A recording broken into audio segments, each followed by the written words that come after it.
Welcome to the static series, which we are doing for the CUET 26 and the 27 attempt, wherein we are trying to cover all those possible static GK questions that are relevant for your examination. And it's a promise from my end. If you're watching this series completely from end to end, right from your lecture one till how many lectures I take in this series, it's a promise around 95% of your static GK questions that come in your CUET entrance examination will be taken care of just by going through these. Also, an important announcement: if you are looking to prepare for CUET 26 or the 27 attempt, 26 or the 27 attempt exhaustively, including your paper 1, your language paper, your domain paper, and your paper 3. This is a comprehensive course priced at just fees 20,000, in which you get access to top faculties, you get access to the PYQ question bank, you get our booklets, and access to your respective domain subjects, one-on-one mentorship, and not to forget the Saraswati scholarship. In case you are scoring a perfect 100 percentile, all your fee would be refunded from Level Up, right? Without wasting any time, let us start with the first question. So the first question says, which of the following was not a Harappan site? Harappan site. तो देखो, जब हम history पढ़ते हैं, सबसे पहले आई थी Palaeolithic stage. Palaeolithic के बाद आती है Mesolithic, and then comes Neolithic. Neolithic के बाद आता है आपका Indus Valley civilisation. This is somewhere around 2500 BC to 1700 BC. मतलब आज से 3-4 साल, 1000 साल पहले की बात है जब इंडस वैली सिविलाइजेशन था, राइट. और ये जो डिस्टिंक्शन है Palaeolithic, mesolithic, Neolithic, is based upon stone tools used. तो उस टाइम का जो अर्ली मैन था वो जिस टाइप के स्टोन टूल्स यूज करता था उसके हिसाब से we have divided the age into Palaeolithic, Mesolithic and Neolithic, right. यहाँ पे एक मानसरोवर नाम का प्लेस है इन तिब्बत. मानसरोवर से एक रिवर ओरिजिनेट होती है, फिर लद्दाख से होते होते होते हुए पाकिस्तान वाले पंजाब में जाते हुए ultimately drains into the Arabian सी.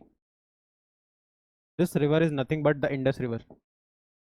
अब इस रिवर के आसपास जितनी भी सिविलाइजेशन डेवलप हुए वो कहलाते Indus valley regions all across your Indus river. हमसे सवाल पूछा which of the following was not a Harappan city. तो जब हम इंडस वैली सिविलाइजेशन को बहुत डिटेल में पढ़ते हैं, एटलीस्ट उतनी डिटेल में पढ़ते हैं जितने like whenever we are following a proper course, तो हम एक चीज़ पाते हैं, Dholavira was an important Indus site, but it was situated in Gujarat. And why is it famous? It is famous for its water reservoirs. Water reservoirs, right? Chalo. Lothal is also situated in Gujarat, modern day Gujarat, and Lothal is a port city. तो यहाँ से trading वगैरह होती थी. अच्छा, Indus Valley civilisation के लोग usually trade कहाँ से करते थे? So they use to trade with the Mesopotamia region, आज का modern day Iraq and Syria, ठीक. ना Sotka Koh was also a important Indus Valley site. आप यहाँ पे देखोगे उस टाइम का map, it was something like this, right. Sotka Koh you will find है, and you will find horses. Horses को इसके पास, इंडस वैली के पास, and this you will find in modern day Balochistan, which is in Pakistan right now. अब बचा क्या? Mehrgarh.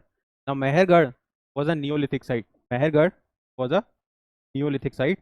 Mehrgarh is famous because इंसान ने जो एग्रीकल्चर को शुरू किया था, the practice of agriculture began from Mehrgarh. It is in modern day Balochistan of Pakistan. चलो, तो ये answer would be Mehrgarh because Mehrgarh is a Neolithic site. Dholavira, Sotkakoh and Lothal are all Indus Valley sites. अच्छा, largest Indus Valley site in India कौन सी है? Largest Indus Valley civilisation site in India is Rakhigarhi. Where is Rakhigarhi? It is in modern day Haryana. चलो, this would be sufficient, right. मैं आपको जो भी बता रहा हूँ please make a note of it. Everything is an important question. Your Indus river originates from Mansarovar. It is currently in, it is under control China since 19. समझ में आया? चलो, ऑल्सो ये जो धोलावीरा का वाटर रिजर्वायर है, it is a world heritage site. World heritage site का status कौन देता है? UNESCO. right? And India in total has 44 sites. India in total has 44 world heritage sites. दुनिया में कुछ ऐसी साइट्स जिनको हमें प्रिजर्व करना जरूरी है are called as world heritage site. World heritage site का स्टेटस कौन देता है? यूनेस्को देता है. इंडिया में अभी तक ऐसे कितने साइट्स आ चुके हैं? 44. And Dholavira is among them, right? चलो, तो हेयर यू कैन सी, ये आपका सोतका को है ना? इसकी अभी हमने बात की थी, ये ऑप्शन में था. इंडस वाली साइड है ना, वो सारी साइड जो इंडस रिवर या फिर उसके ट्रिब्यूटरीज के अक्रॉस सेटल हो रखी थी. फिर Dholavira you will find here. Lothal आपको यहाँ पे मिल जाएगा. राखी गढ़ी की मिल जाएगी, राइट?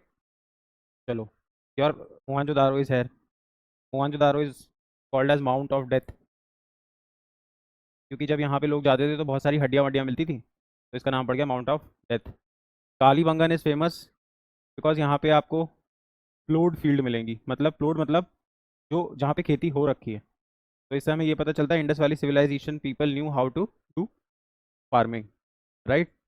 अच्छा, Manda is the northern most site, the northern most site of Indus Valley, ये भी पूछता है. Northern most site of Indus Valley civilisation. चलो, that would be sufficient, right? Hmm. ये हड़प्पा है आपका, है ना? चलो,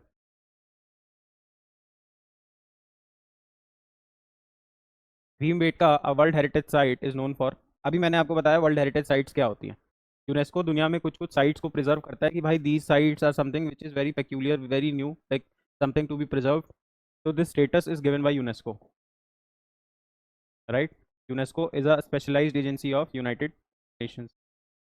Bhimbetka world heritage site is known for. पहले तो ये भीमबेटका केव्स मिलते कहाँ हैं? चलो, this is in modern day Madhya Pradesh. This is in modern day Madhya Pradesh. अब यार, भीमबेटका इसलिए फेमस है because these are pre historic rock shelters. These are pre historic rock shelters. इसमें आपको प्री हिस्टोरिक रॉक पेंटिंग्स भी मिल जाएंगी. प्री हिस्टोरिक रॉक पेंटिंग्स, और you can also called as pre historic rock shelters.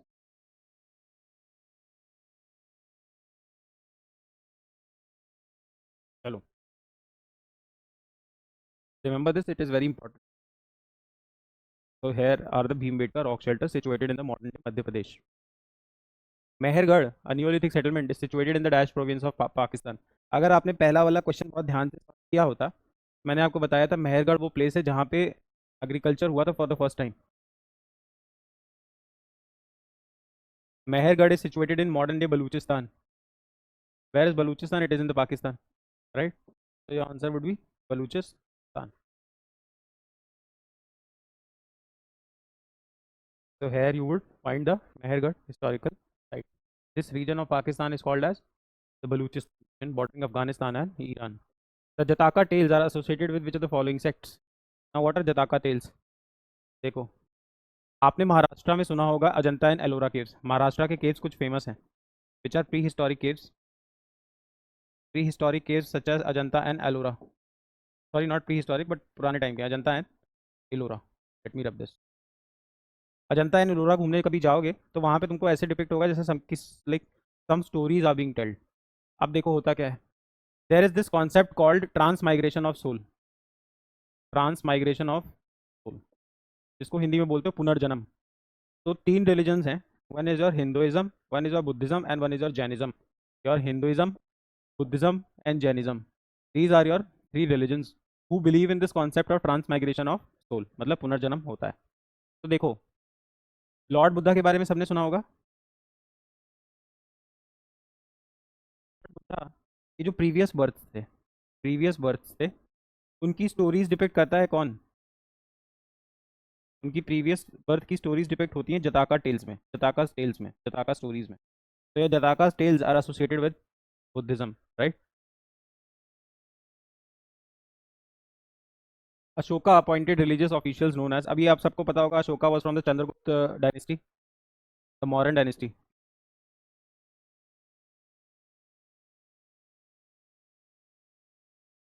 फिर अशोका ने Kalinga war लड़ा था. Kalinga war, Kalinga is in modern day Odisha. Kalinga is situated on the banks of river Daya. और इस वॉर में Ashoka thought there is nothing left in war and there is nothing to fancy about wars, rather than focusing on war we should focus on non violence and peace prosperity, right? अब इसी चीज को check करने के लिए when he got converted into Buddhism he appointed certain religious officials, right? These officials were called as Dhamma Mahatma. Very important, very important. A lot of time this question gets repeated in your examination. Dhamma Mahatma is in the language called Pali. Pali was a language of common people back then. Common people back then. With the commencement of the 7th century, who ascended the throne of Thaneshwar and Kannauj? तो देखो एक dynasty हुई north India में, Pushyabhuti dynasty. Pushyabhuti Pushyabhuti dynasty.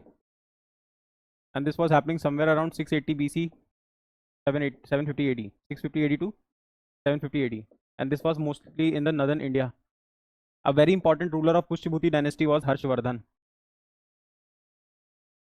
Harshvardhan was famous because he shifted his capital from Thaneshwar.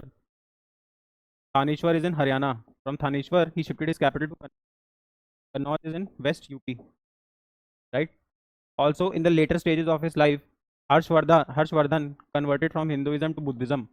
And it is said that Yuan Sang, a foreign traveler, Yuan Sang आए थे इसके court में, and it was because of Yuan Sang's influence that he got converted into Buddhism. So your answer to this would be Harshvardhan, right? Chalo. If you want the PDF of this, you should install our app. According to which traveler Harsha era was in use in Mathura and Kannauj. तो अभी मैंने आपको बताया कि हर्षवर्धन के time पे कौन से ट्रैवलर आए थे. It was Yuan Sang. Yuan Sang आए थे. H for Harsha, H for Yuan Sang. So your answer would become Yuan Sang, right? Niccolo Conti was from Italy. And Ibn Battuta was from Morocco. Where is Morocco?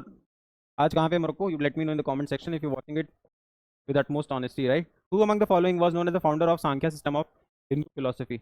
ये question मैं आपको जान के नहीं करा रहा हूँ because this question has been dealt in multiple times. I told you there are 6 schools of philosophy, 6 Hindu schools of philosophies. उसमें से एक सांख्या सिस्टम भी है, right?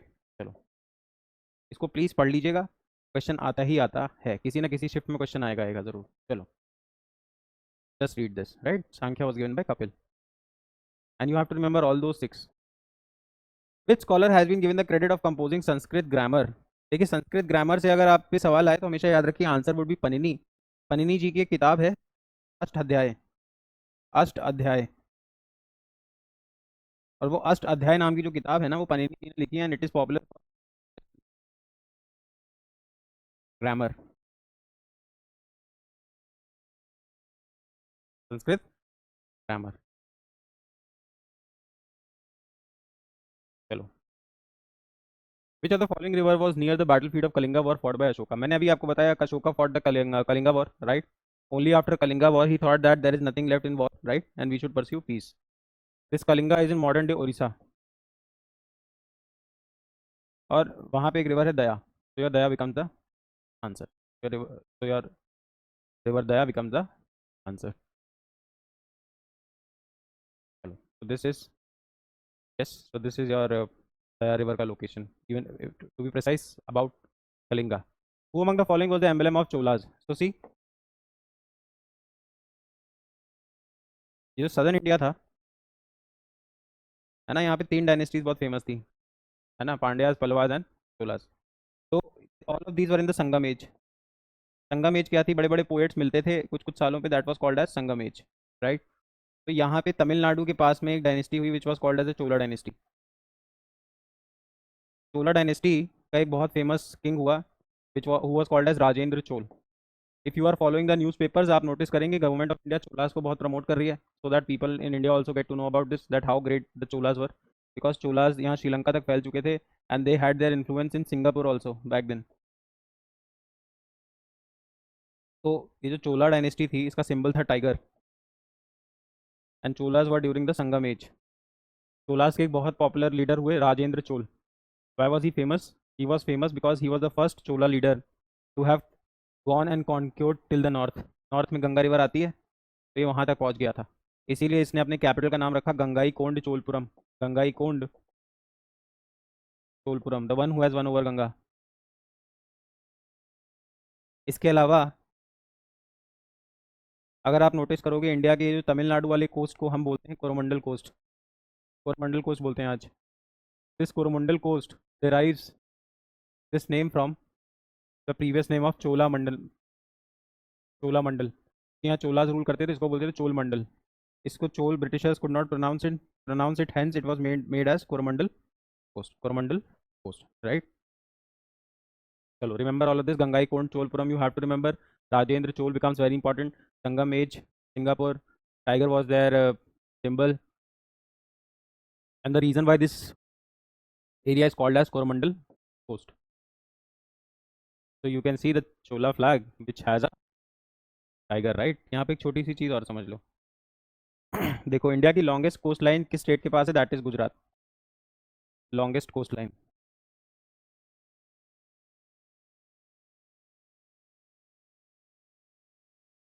अब ये वाला जो तुम्हारा रीजन है from Bombay to Goa, this is called as Konkan coast. इसीलिए आप वहाँ ट्रैवल करोगे बॉम्बे टू गोवा तो you will find Konkan railways, Konkan coast, right. This region is called as Malabar coast, right. Your this region is called as Coromandel Coast, and your this region, the Orissa region, this one is called as the Utkal Coast. Please remember, ये भी आता है. So your Konkan Coast, Malabar Coast, Coromandel Coast, and your Utkal. Which among the following was the court language of the Gupta Empire? See, Guptas को भी the great Guptas बोलते हैं क्योंकि Gupta empire के टाइम पे इंडिया का गोल्ड रिजर्व मैक्सिमम था. आज तक इंडिया का जितना भी गोल्ड रिजर्व रहा है, maximum was during that period. Sanskrit was their court language, right. Third, they were famous for their temple architecture, बड़े बड़े टेम्पल्स बनाए गए. Hinduism was given as a patronage, तो हिंदुइज्म का पीक जेनिथ यहीं पे मिलेगा आपको, राइट, ड्यूरिंग द गुप्ताज. अच्छा, एक बहुत पॉपुलर नाम होगा, आपने सुना होगा आर्यभट्ट. फिर इसके बाद आपने नाम सुना होगा कालिदास का. ये सारे भी गुप्ता पीरियड के टाइम पे ही थे. आर्यभट्ट के नाम पे ही इंडिया का पहला सैटेलाइट लॉन्च हुआ, right. It is completing it's 50 years, so this becomes very important for your examination, right. चलो, so which one of the following was the court language of the Gupta Empire? So court language of the Gupta Empire was Sanskrit. Chinese Buddhist traveler Fa Hian visited India during the reign of which of the following rulers? Fa Hian पूछा है, सांग पूछेगा it would be Harshvardhan. Fa Hian पूछेगा it would be Chandragupta 1, right. It would be Chandragupta 1.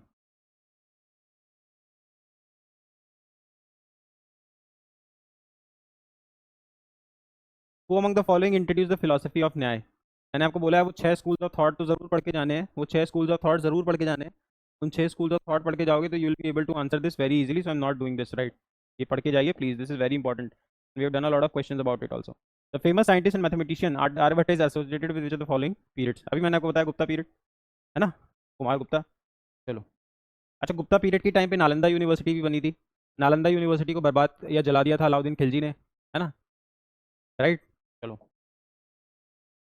which among the following is not a part of three ratnas, three principles of Jainism? तो Jainism के 3 principal याद करने का तरीका है KBC, which means right knowledge, right belief and right character. Knowledge, right belief and right character.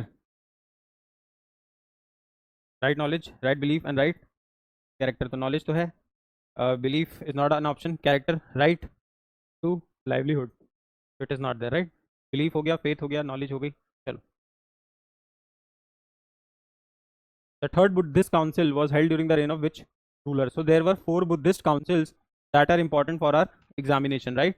So your first Buddhist council, the third Buddhist council was held during Ashoka at Patliputra. Ashoka ने करी थी in Patliputra. Patliputra is modern day Patna. So your answer would be Ashoka.